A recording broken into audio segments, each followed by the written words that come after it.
Es un capítulo que nos ha enseñado mucho en cuanto a dones y miembros, y la verdad que es de mucha ayuda. Yo voy a leer para ustedes el 18, dice, amén, ¿ya lo han encontrado? Amén. Dice así la bendita palabra de Dios: si es posible, en cuanto dependa de vosotros, estad en paz con todos los hombres. Amén. Y yo creo que cuando dice todos los hombres, está hablando del género humano, porque ahí deben de incluir mujeres y niños y todo, pero no está hablando solamente del género masculino, está hablando de los humanos, de nosotros en general. Vamos a inclinar nuestros rostros y vamos a orar. Padre, gracias, Señor, le damos en este día que usted nos ha dado. Gracias por habernos traído a su casa de oración. Le pedimos, Señor, que usted obre grandemente, Señor, en sus siervos, en cada ministerio, en cada lugar donde hoy se estará predicando su palabra. Le pedimos, Señor, que usted esté derramando de bendiciones ahí, Señor. Le damos gracias, Señor, y le ponemos este estudio en sus manos, Señor, dándole la honra y la gloria y pidiéndoselo en el nombre de Cristo Jesús. Amén. Amén. Pueden tomar sus lugares.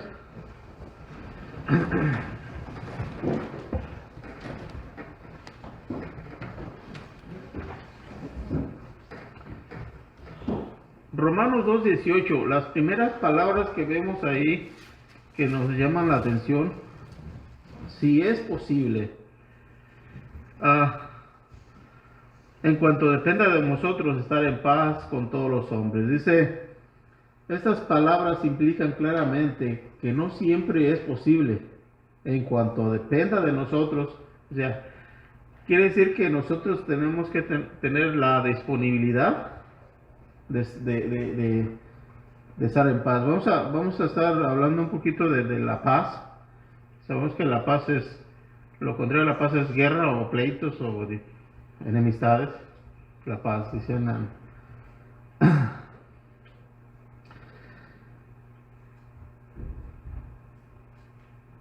Si está a vuestro alcance, la paz es una avenida de ambos sentidos y debemos poner de nuestra parte para vivir pacíficamente. Pero no tenemos control sobre la conducta de otros, y eso lo podemos, pues todos lo podemos entender, porque muchas veces uno puede tener dificultades con cualquier persona o humano porque por la condición que sea, ¿verdad? O sea, que se enojó y se salió de control. Pero no debe ser no debemos ser nosotros los que iniciemos una disputa, es lo que quiere decir, o un desacuerdo. Yo sé que a veces las enemistades son difíciles de llevarse, difíciles de tratarse, pero creo yo que en nuestro corazón debe tener la disponibilidad de arreglar, si la otra persona quiere, cualquier situación. Vamos a arreglar esto. Decía, yo me gustaba leer literatura del oeste, indios y americanos, siempre, y aún las mismas razas indígenas americanas tenían guerras entre sí, peleaban unos con otros, a veces blancos con los nativos o a veces entre ellos mismos. Y ellos tenían dos cosas. Una de ellas era un hacha, y esa hacha, cuando estaban en paz, esa hacha estaba enterrada en un tronco, estaba ahí pegada. Si esa le sacaban era que iban a la guerra, iban a pelear. Y la otra cosa que me llamaba la atención es que cuando se juntaban, después de haber estado peleando por alguna cosa, lo que haya sido, se juntaban los jefes de las tribus y fumaban una pipa que le llamaban la pipa de la paz. Entonces, cuando ambos estaban dispuestos a hacer eso, estaban firmando la paz. No había documentos, solamente eran eso. Entonces, si una u otra persona fallaba en ese tratado, ahí mismo sacaban el hacha y se nos vamos a la guerra. Alguien le iniciaba porque alguien quebraba ese tratado, ¿verdad? Alguien. Entonces, lo que debe ser es que no debe ser yo el que inicio una disputa, sino debo de ser yo el que trato de arreglar eso.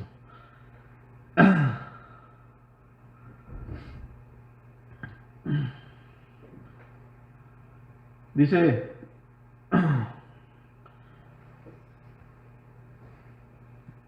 pero no tenemos control de los otros. Yo puedo tener una bola de nieve y la otra persona puede tener una bola también. Yo puedo escoger no lanzarla, pero el otro decide por sí mismo, ¿verdad? Dice,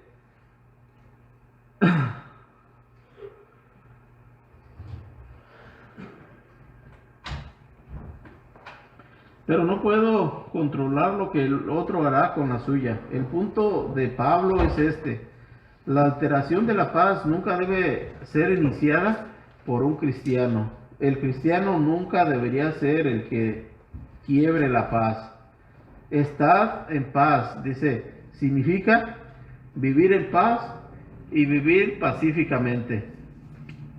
Hay algunos pasajes en el Nuevo Testamento que indican al creyente que debemos de seguir esa paz. Dice ahí en Romanos 4:19,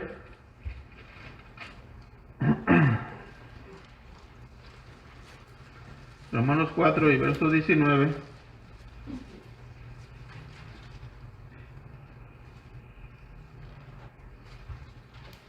Amén, dice, así que sigamos lo que contribuye a la paz y a la mutua edificación. Segunda de Timoteo 2:22.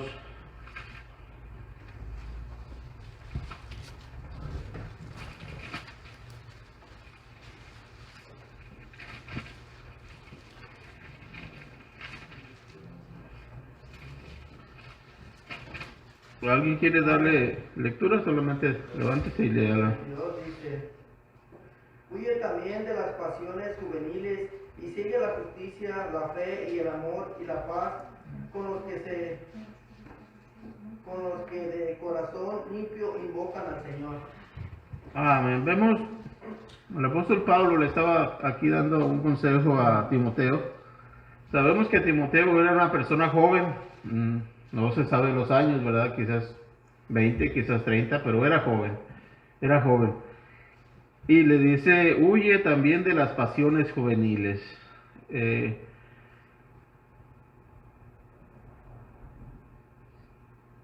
Y sigue la justicia, la fe, el amor y la paz.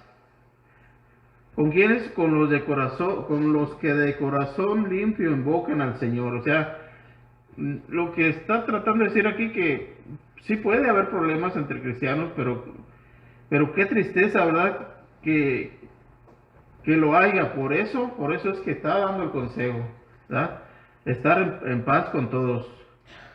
Dice también Hebreos 12:14.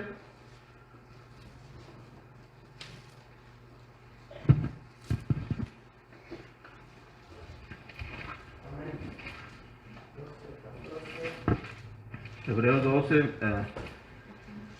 verso 14. Seguir la paz con todos y la santidad, sin la cual nadie verá al Señor.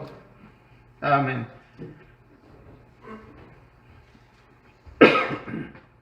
Vemos aquí que cuando dice seguid la paz, no está diciendo que la debe de estar persiguiendo como que nunca la alcanza, ¿verdad? Sino más bien quiere decir que debe de permanecer en esa paz cuando la gente ya está en esa paz. Debe seguir, quiere decir continuar ahí, en esa paz. Seguir la paz con todos. Y la santidad sin la cual nadie verá al Señor. Y bueno, la primera parte es la que está hablando de la paz.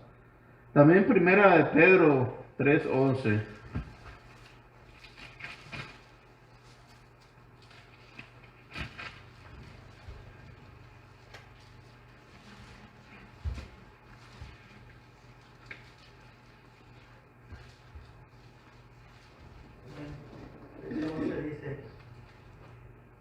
Apártese del mal y haga el bien, busque la paz y sígala. Amén. Apártese del mal. Fíjate, ¿cuántos consejos nos da solamente en esas palabras? Apártese del mal, haga el bien, busque la paz, y ya cuando la haya encontrado, entonces sígala, permanezca en ella. No es algo, pues la estoy siguiendo, pero nunca la puedo alcanzar. A veces así pareciera que no la alcanza uno. Pero lo que quiere decir es que apartándose de todos esos perjuicios, pues va a poder alcanzar esa paz que necesita, y entonces cuando ya la tenga, dice, ahora sí, ya la tiene, permanezca ahí, manténgase, porque ha llegado a la meta de esa paz que necesita. A veces pareciera que estamos bien, pareciera que no tenemos una intranquilidad. Y yo una ocasión sentí esa necesidad, ese deseo de esa paz, porque no tenía paz, no tenía, el problema no era con personas humanas, era entre yo y Dios, y era una decisión que debía de tomar. Entonces, cuando yo tomé la decisión correcta, entonces vino esa paz, esa tranquilidad, porque es una inquietud, como podríamos decirle, como cuando una persona tiene un miedo incontrolable. ¿Y ahora qué hago? Y no hay cosa que haga y que le traiga una solución, nada, sino hasta que llega a ese punto, hasta donde Dios lo quiere arrimar y que reconozca, entonces le trae esa paz. Y uno se da cuenta, eso era lo que necesitaba. Estaba ayer hablando con mi primo, por el cual estuvimos hablando. Mi primo que duró bastante tiempo en coma, le dio el COVID, y ayer tuve la oportunidad de hablar con él. Le dio mucho gusto y estuvimos hablando. Y yo lo conozco a él porque yo viví junto con él muchos años. Él es una persona nervioso, muchos miedos por naturaleza, ¿no? Así. Él obviamente es inconverso, pero cuando él cayó enfermo, él dice, uno de sus temores era, pues, ir a un hospital, los tratamientos y todo eso. Y entonces dice, cuando yo me di cuenta que solamente había dos caminos, y me llamó la atención, dice, o quedarme aquí en la casa y morir, o ir al hospital y que sea lo que Dios quiera. Y dice, entonces, yo me formé en mi mente dos ventanas, una enfrente y otra atrás. Y se me hizo interesante, como una persona, les habla una persona no conocedora de Dios, y dice, y me llamó la atención porque dice él, en la ventana de adelante y de al frente, dice, puse a Dios y a mi familia. Su esposa, tiene una esposa y un hijo. Cuando estaba hablando de su familia, su esposa y su hija. Dice, y en la ventana de atrás, dice, era para tirar todos mis temores que yo tenía, todas sus inquietudes. Entonces le venían malos pensamientos, dice, eso va para la ventana de atrás. Dice, hice un ejercicio así, y bueno, después de ello pues quedó dormido por meses, pero se me hizo interesante. Y lo otro es que pues dice, yo le digo a él, fíjate que, y su esposa también me habló, me le dio muchas gracias, y no pensé que tu primo fue una persona tan querida, porque estuvieron orando en Colombia, en Venezuela, y dice la esposa, yo nunca pensé que te quisieran tanto, tanta gente. Digo, sí, y él sabía también que aquí estábamos orando, entonces la señora me dio muchísimas gracias. Yo le dije, primo, un día quiero reunirme contigo. Dice, cuando quieras, dice, ven aquí, dice, o es macho, voy para allá, dice, nomás que me sienta más mejor, dice, pero sí. O sea, realmente él ha abierto una puerta para que uno le hable de Dios, porque él sabe que que Dios hizo un milagro con él. Él lo sabe y está muy consciente. Amén. Entonces, lo único que quería compartirles es que lo que él había hecho. Dice, en una ventana puse a Dios y a mi familia en primer lugar, sin conocer la Biblia, sin conocer nada. Pero dice, es que la gente llega a un extremo donde no te queda otras dos caminos, dice. Y eso es lo que dice la Biblia, Amén. ¿verdad? Hay dos caminos. Y él decidió por Dios y su familia.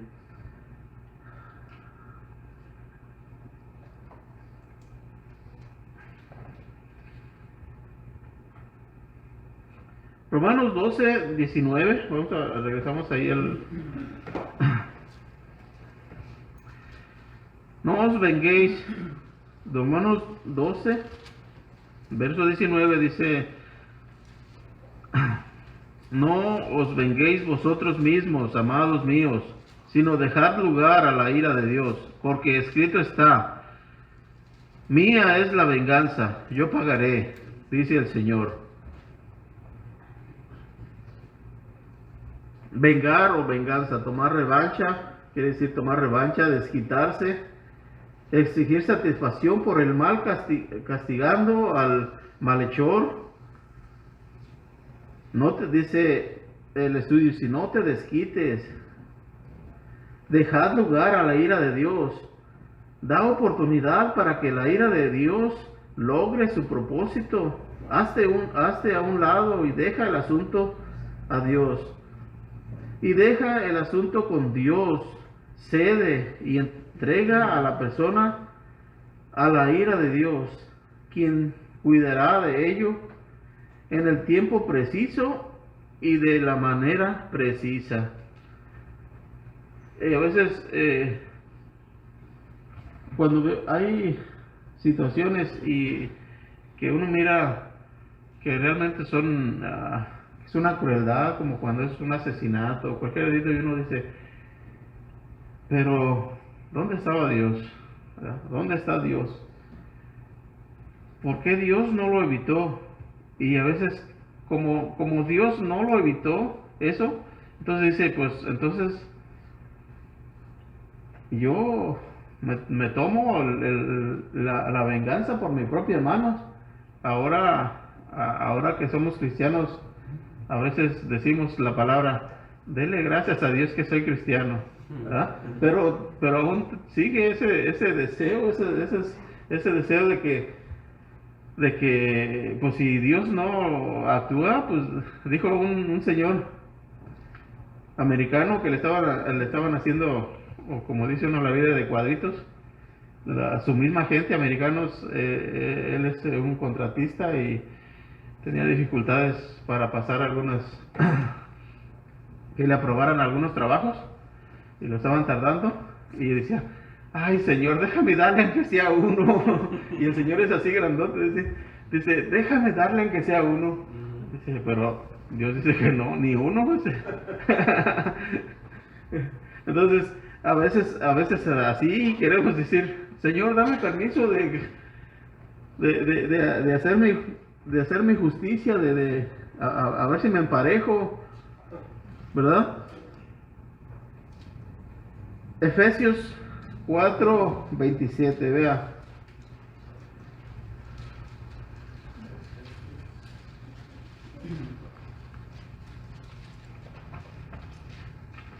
Efesios 4:27. Amén. Amén. Ni deis lugar al diablo. Vea lo que pasa. Vea lo que pasa cuando uno quiere hacer su propia justicia. ¿Quién está obrando detrás? Es Satanás que lo está. Pero ¿cómo te vas a dejar no, y no viste cómo te dijo y cómo te trató, o cualquier cosa que sea. A veces hasta una mirada nos incomoda, ¿ah? Alguien nos miró mal y uno le conoce y entonces, pues viene, si usted escucha una voz que le dice, ¿miraste cómo te trató ese? No es la voz de Dios, no es la voz de Dios. ¿Eh? ¿Por qué? Porque Satanás está ahí, dice, no le des lugar, no le des la oportunidad de que te use, de que te tome y te use para ese mal. ¿Por qué? Porque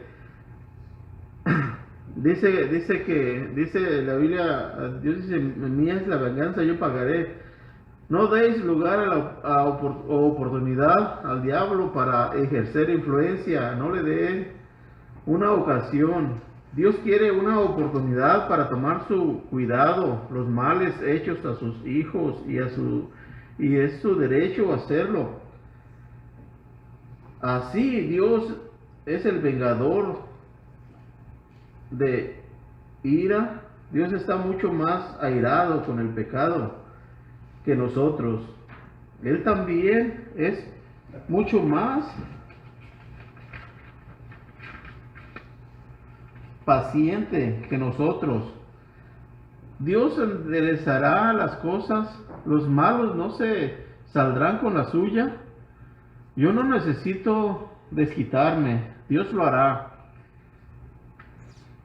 Y cuando veo eso y estaba viendo eso, yo me acuerdo de Jonás. Jonás que Dios lo mandó allí a Nínive y en vez de ir, huyó hacia otro lado. Pero aún Dios usó de misericordia para con él. Porque ¿cuánta misericordia tuvo con Jonás? Lo arrojan al mar. Jonás simplemente él pensaba, arrójenme, pues aquí ya me matan y ya se acaba, muero. Pero no era así, Dios tenía preparado algo más para él. Está en ese pez. Muchos dicen que es ballena, pero la Biblia dice que es un pez. Cualquier tipo que haya sido, pero era un pescado. Estar dentro de ese pez, completa oscuridad, a gusto no estaba, tengo la seguridad. Clama ahí y luego lo lleva y todo y va y sale y salir, tan solamente salir de ese animal, de ese pez, pues es la misericordia de Dios, porque pues ¿quién va a salir? ¿Se imaginan él ahí donde estaba y el estómago ahí del pez arrojándoles los ácidos que tienen para hacer la comida? No se sabe cómo haya salido, pero bueno, podemos pensar cualquier cosa. Va y predica y luego se sienta y luego se enoja, porque Dios les perdona, ¿verdad? Y a veces podemos nosotros ser igual como Jonás, que alguien nos haga y luego la persona se arrepiente y ya, ¿verdad? Y entonces Dios no hizo, Dios no lo castigó. Bueno, pues Dios sabe lo que hace. ¿Se imagina si Dios no usara de misericordia? Nadie estábamos aquí, pues cuántas cosas hicimos que merecemos ser castigados y no nos castigó, ¿verdad? Amén. No nos castigó como lo deberíamos, como lo merecíamos. Y eso es misericordia de Dios. Entonces, nosotros debemos de reconocer que si alguien nos hace un mal y Dios no le da el castigo, Dios tratará con él en alguna época de su vida, de una o de otra forma. Y no estar como Jonás, ya ves. Y yo sabía que eras misericordioso y lo hacías a perdonar. ¿Ah? Y decía que mejor quería morirse. O sea, de veras estaba. Dice uno, no, y no fue un gran mensaje el que llevó, nomás fue ahí unas cuantas palabras y era todo lo que decía. Y con eso se arrepintió el pueblo.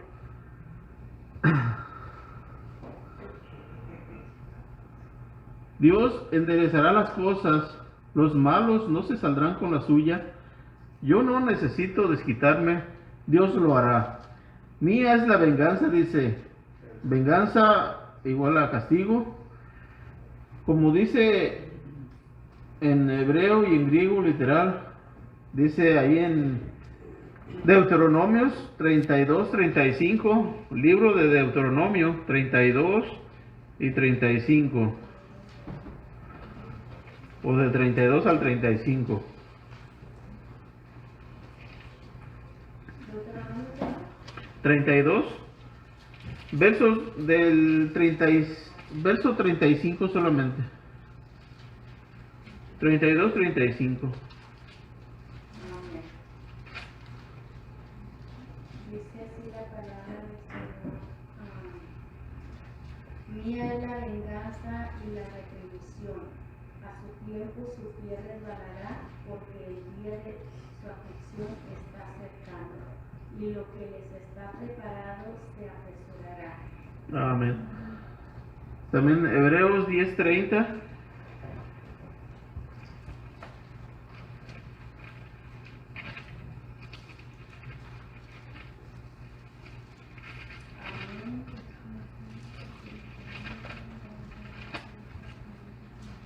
Pues conocemos al que dijo, mía es la venganza, yo daré el pago, dice el Señor, y otra vez el Señor juzgará a su pueblo. Amén. Mía es la venganza. Pagaré, igual a devolver, o retornar, o retribuir, con castigo o con venganza. Dice el Salmo 103:13.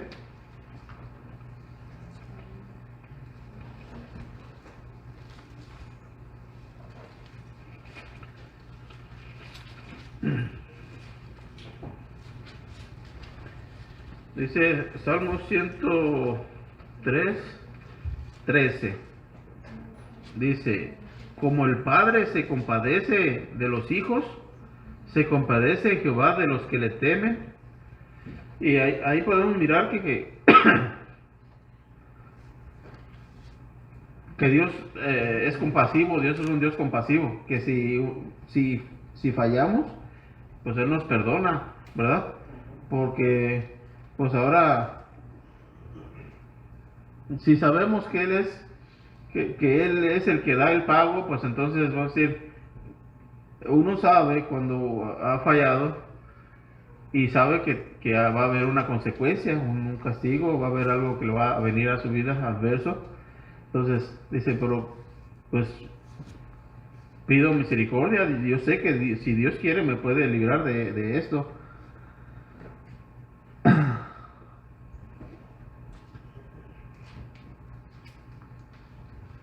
Horrenda cosa es caer en manos de un Dios vivo, dice, y por lo demás, este versículo se encuentra en el Nuevo Testamento, ahí en Hebreos 10:31.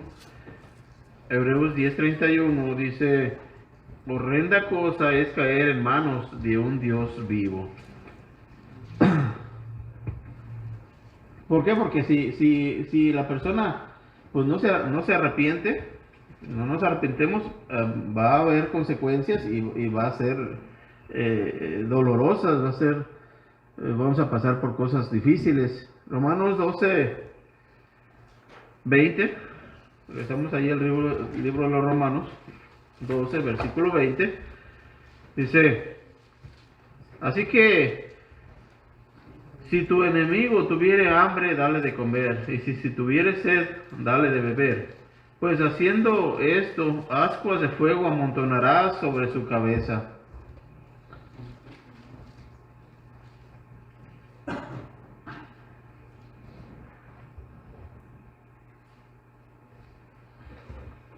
Aquí tenemos reseñado el amor a nuestros enemigos en una forma práctica.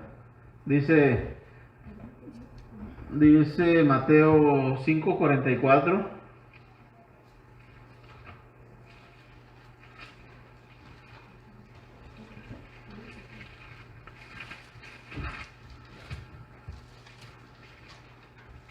Mateo 5:44 dice, pero yo os digo, amad a vuestros enemigos, bendecid a los que os maldicen, haced bien a los que os aborrecen, y orad por los que os ultrajan y os persiguen.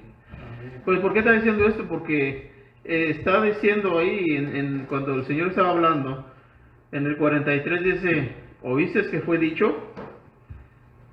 Amarás a tu prójimo y aborrecerás a tu enemigo. Por eso les estaba contestando eso, porque esto está escrito ahí en Levíticos, en la ley de Moisés. Entonces, pues como estaba así, dice, bueno, pues oíste que fue dicho. Él estaba diciendo ahí, amarás a tu prójimo y aborrecerás a tu enemigo. Entonces, pues como estaba ahí, como ahí decía, pues era bien fácil aborrecer a un enemigo. No hay ningún problema, ninguna dificultad. Con qué facilidad se puede aborrecer a un enemigo. Pero el Señor Jesucristo les da el consejo todo lo contrario. Pero yo os digo, el Señor Jesucristo hablando, amad a vuestros enemigos, bendecid a los que os maldicen, hacer bien a los que os aborrecen y orar por los que os ultrajan y os persiguen. Amén. Pues a veces puede ser personas, puede ser gobiernos, puede ser que sea por cuestión del Evangelio también. A veces hasta pueden ser hasta nuestros propios familiares que nos aborrezcan o nos persigan. Dice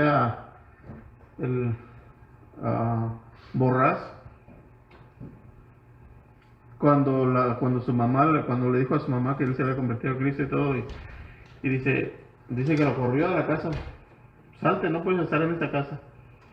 Entonces él dice, pues cuando iba saliéndome y cuando iba para afuera, dice, mira bien lo que estás haciendo, porque si sales de esa puerta nunca más vas a volver a entrar por ella.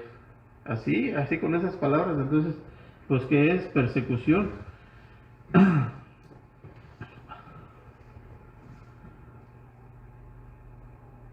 Proverbios 25, 21 y 22.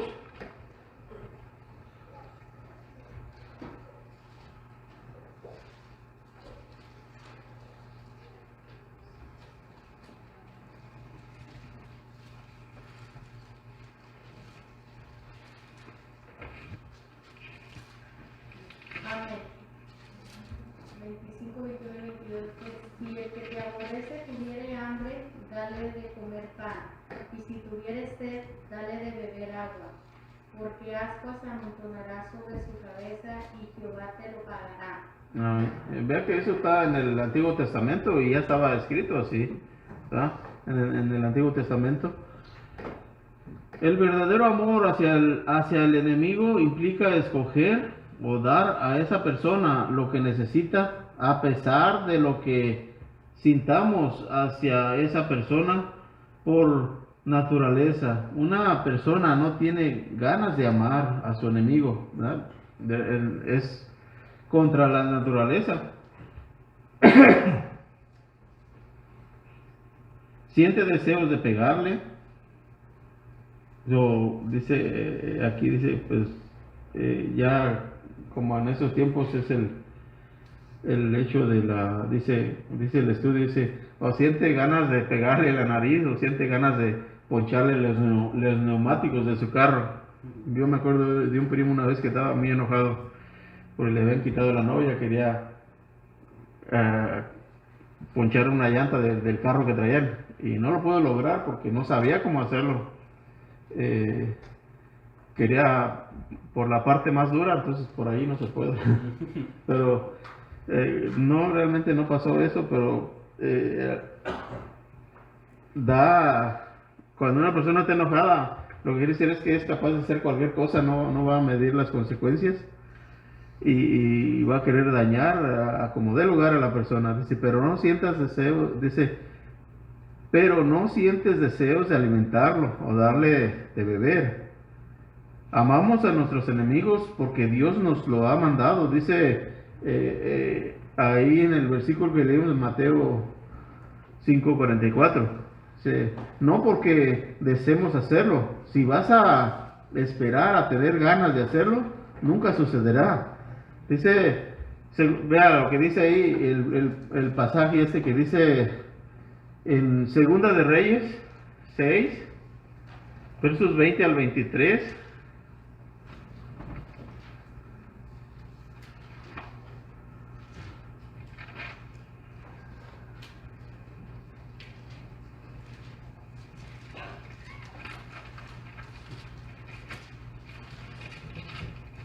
Amén. De- Segunda de Reyes 6, 20 y 23. Del 20 al 23. Y cuando llegaron a Samaria, dijo Eliseo: Jehová, abre los ojos de estos para que vean. Y Jehová abrió sus ojos, y miraron, y se hallaba en medio de Samaria. Cuando el rey de Israel los hubo visto, dijo a Eliseo: los mataré, padre mío. Él le respondió: no los mates. ¿Matarás tú a los que tomaste cautivos con tu espada y con tu arco? Pon delante de ellos pan y agua para que coman y beban y vuelvan a sus señores. Entonces se les preparó una gran comida, y cuando habían comido y bebido, los envió, y ellos se volvieron a su señor. Y nunca más vinieron bandas armadas de Siria a la tierra de Israel. Amén. Vea, esas personas iban a pelear, eran soldados, iban a pelear contra el pueblo de Israel. Eliseo pues hizo, y vea, dice que él oró a Dios y les trajo una ceguera, y así se los llevó, como quien dice, mansitos así. Y luego dice, vuelve a orar y Dios le permite que vean otra vez la realidad y vean dónde se encuentran. Y el rey pues los quería matar, pero dice, no los mates. Y entonces vemos que él hizo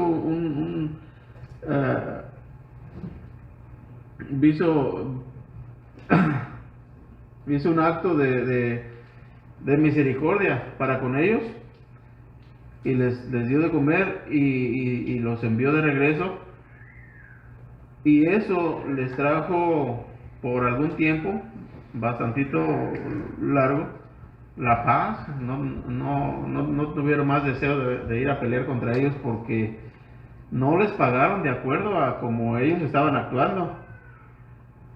Si hubiera sido así, si se hubieran vengado, pues bien fácil hubiera sido, porque ya estaban ahí a la merced de todos, y no fue el caso. Entonces lo podemos mirar como un ejemplo que ellos hicieron, como un ejemplo de cómo Eliseo trató a sus enemigos.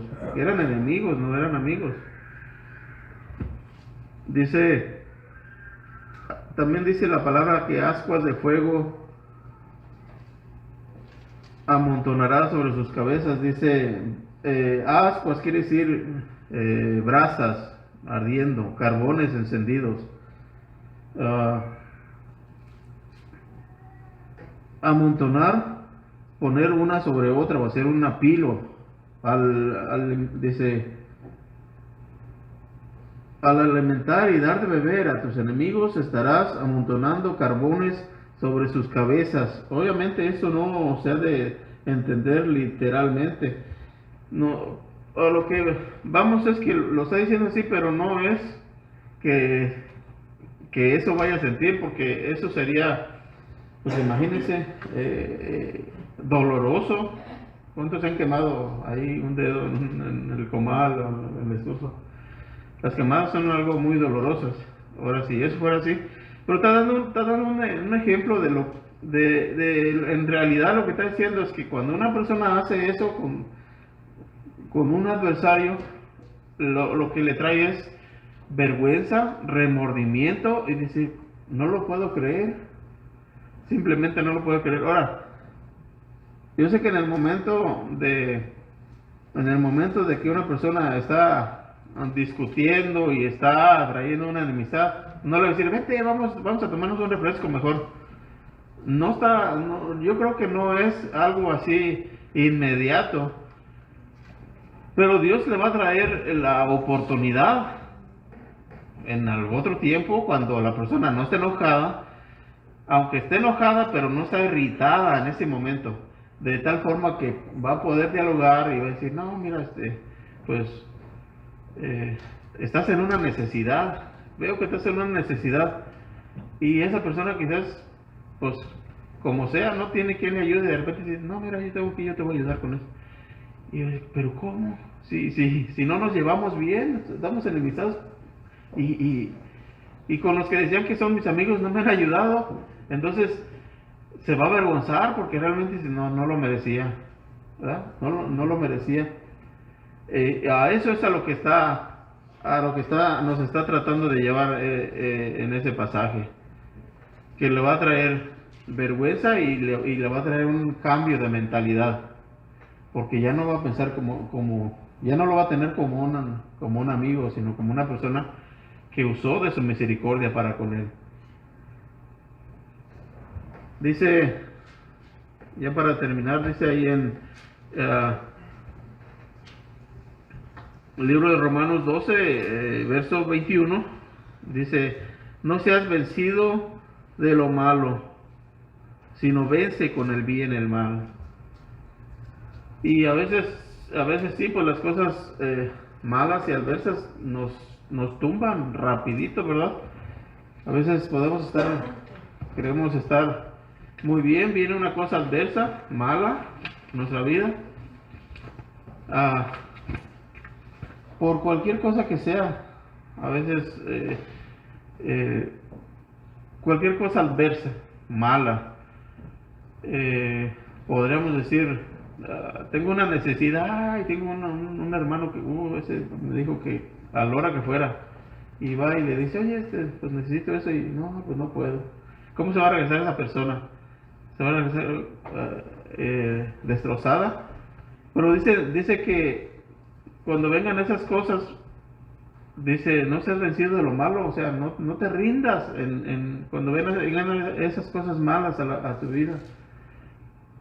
Dice, vence con el bien el mal, o sea, no vas a tratar de desquitarte de la misma situación, no, pero cuando él tenga necesidad, porque se lo va a ofrecer, y ahí vamos a ver, no debe ser esa nuestra actitud. Pues está bien, no pudo, pues sus razones tendrá, ¿cómo voy a saber yo cómo está él, su situación, su vida? Pero si yo puedo, ahí estoy. ¿Ya? ¿Ya? Voy a pedirles que se pongan de pie. Vamos a orar y, bueno, Ramiro, se ha terminado todo el capítulo 12. Amén, hermano.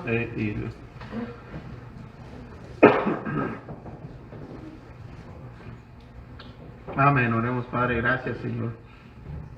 Gracias, Señor, por este momento que nos ha dado y hemos estado aquí, Señor. Gracias por su palabra, con la cual podemos reflexionar y podemos usarla, Señor, en nuestras vidas, en el tiempo que usted nos ha dado, y que podamos echar mano de ella cuando sea necesario, Señor. Le damos gracias por este día y le damos gracias por todo lo que usted ha hecho hasta aquí en nuestras vidas. Se lo pedimos todo en el nombre de Hijo amado Jesucristo.